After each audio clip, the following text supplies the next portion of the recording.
of websites like the Huffington Post, advertising cash will soon start flowing its way once again.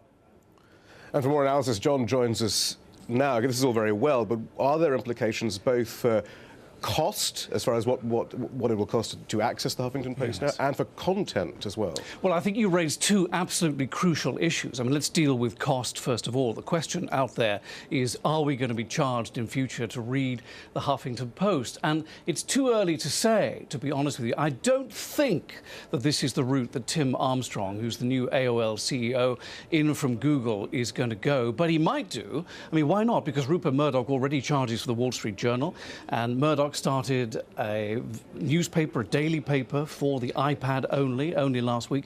Richard Branson has a magazine for the iPad only, and all of these are charged to read services. So they may go that way, but I actually think it's going to be very difficult to get people to pay for reading the Huffington Post, which, by the way, gets 25 million hits every month when they're used to getting it for free. And the reason for that is because it's all very well getting people to pay to read the Wall Street Journal, because people know there's a real infrastructure there, which is not really applicable for the Huffington Post. It's all about story turnover. It's all about getting eyeballs on the screen and bringing in advertising. I think that's the way it's going to go. But more seriously is the content. There's a lot of chatter out there on Twitter and Facebook and other blogs saying, is this another corporate takeover of what hitherto has been part of the Wild West of the internet, if you like, a left-leaning blog site, which is now going to go the way of all corporate America? We don't know. That's uncertain, but do you think, though, it is certain why AOL wants the Huffington Post? Oh, yes, it's very certain why AOL wants to get hold of the Huffington Post, because AOL's business model is completely broken, and it has been for many, many years. I mean, just think about this. AOL's business model, basically, is to charge customers for an email account. Well, you know, as you know, for years, Google and all the others have been giving email accounts away for free. So they're in very serious trouble. They've never made a profit. They lose millions of dollars every year. And the idea is that by sucking up these websites, they will bring content which they believe people want to read in the realm of the AOL website, and that way they can boost advertising and so bring more advertising dollars in. John Terrett, thank you. Now, US President Barack Obama has promised business leaders he'll reduce corporate taxes, but he's also imploring companies not to move manufacturing jobs overseas. So the key to our success has never been just developing new ideas. It's also been making new products. So Intel pioneers the microchip and then puts thousands to work building them in Silicon Valley. Henry Ford perfects the assembly line and then puts a generation to work in the factories of Detroit. That's how we built the largest middle class in the world. And that's it from Washington for the moment. We will have more news from the Americas a little later, but now let's return to Tamor in Doha. Shihab, many thanks indeed. A quick look at some other news now. Iran has been showing off some military technology. The Revolutionary Guard has test-fired a ballistic missile on Monday. The military wing says the weapon's capable of hitting warships or other targets without being intercepted. Palestinian authorities have asked the UN's cultural body to put Bethlehem on a list of World Heritage Sites. The West Bank town houses the Church of the Nativity, thought to be the birthplace of Jesus Christ. The Palestinian tourism minister says the application to UNESCO is long overdue. And the Hollywood actor Kevin Spacey has announced plans to start a traveling theatre school in the Middle East. Spacey is seen here recently attending the Doha Tribeca Film Festival. He says he wants to help raise the profile of theatre from the Arab region. Now, an official review in the UK has shown that Britain's previous Labour government did all it could to help Libya win the release of the man convicted of the Lockerbie bombing in 1998. The current Prime Minister, David Cameron, has called the release of Abdel Basset al-Megrahi a mistake. Paul Brennan has the details. The release of the Lockerbie bomber Abdel Basset Ali Mohammed al-Megrahi in 2009 caused considerable anger in America and the UK. And the news that behind the scenes the then UK government was doing all it could to secure his freedom will further stir up emotions.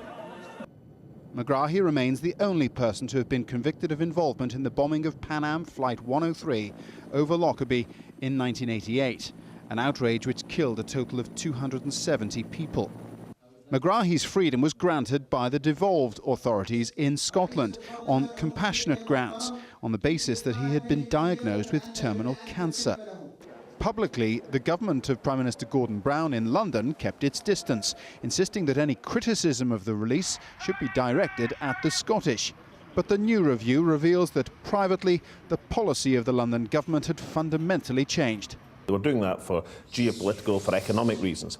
And yet, a year later, when the Scottish government, under due process of Scots law, did release Mr Megrahi, then we were roundly attacked by the Labour Party in Scotland, viciously attacked, and Gordon Brown was absolutely silent. I haven't seen a more case of more organised hypocrisy in my political lifetime. On October the 8th, 2008, the UK government minister Bill Rammell met his Libyan counterpart, Abdulati Al-Obidi. On October the 17th, Mr Rammell followed it up with a letter, and the two men met again on November 17th. On December the 1st, the British ambassador gave further procedural advice to the Libyans. And at a third meeting in February of 2009, Mr Rammell assured the Libyans that the UK did not want Megrahi to die in a British jail. Just 3 months later, the Libyans requested Megrahi's release. On a visit to Washington last July, the British Prime Minister David Cameron admitted that he would have preferred Megrahi to stay in prison. And when Mr Cameron met with the US Secretary of State at a conference in Munich just last weekend, the pair issued a joint statement strongly agreeing that the release of the Lockerbie bomber had been a mistake. But crucially, although the previous UK administration had changed its stance on Libya, the review concludes there was no improper lobbying of the Scottish authorities by London, nor did the oil company BP influence the Megrahi case. It is a small consolation from a very murky affair. Paul Brennan, Al Jazeera, London. The UN-backed tribunal investigating the killing of Lebanon's former Prime Minister Rafik Hariri is hoping a trial could start later this year. The groundwork for future proceedings is being laid at a special hearing in the Netherlands this week. Hariri was killed by a bomb blast in Beirut 6 years ago. From Leidschendam in the Netherlands, Barnaby Phillips reports. All rise. The Special Tribunal for Lebanon is now in session. An important moment at the Special Tribunal for Lebanon as it moves from investigation into the courtroom. Today's proceedings show that Lebanon, a proud founding member of the United Nations, is set on a course for judicial accountability through the rule of law. It was a massive explosion that killed Rafik Hariri and many others, and Lebanon is still feeling the tremors of that blast. It's widely suspected the tribunal will indict members of Hezbollah, which is not only a powerful political movement, but also a military one. Its leader, Hassan Nasrallah, says the tribunal is a tool of America and Israel. He says Hezbollah will cut off the hand of anyone who tries to arrest its members. The trial itself is probably months away, but people in Lebanon are watching events here very closely. They know that decisions taken at this court will shake their country's stability to the core. They spent the day in complex discussions on the definitions of terrorism, murder, conspiracy. But are these lawyers and judges really immune to all the political tensions? They are aware of all these sentiments and the impact of what has happened in those days and what is at stake now. Yet they are professionals who do their job in an impartial, independent way. But the wheels of justice turn slowly, and all the time tensions in Lebanon are bubbling away. Barnaby Phillips, Al Jazeera, at the UN Tribunal for Lebanon in the Netherlands.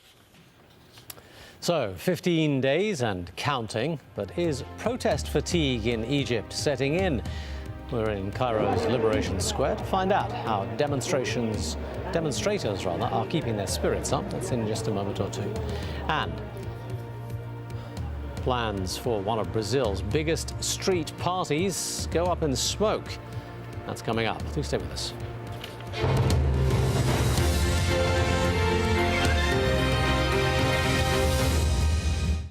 taken stolen goods and he's now dumping them onto the world without any sort of consideration for consequences. From people making the news. If the North will be saved a lot of trouble, I think it is important that they should come together. To those it affects. We do accept that there was very bad mistakes made in our banking area. Behind the headlines. Most South Koreans are not interested in reunification. Is the inside story. At this time on Al Jazeera.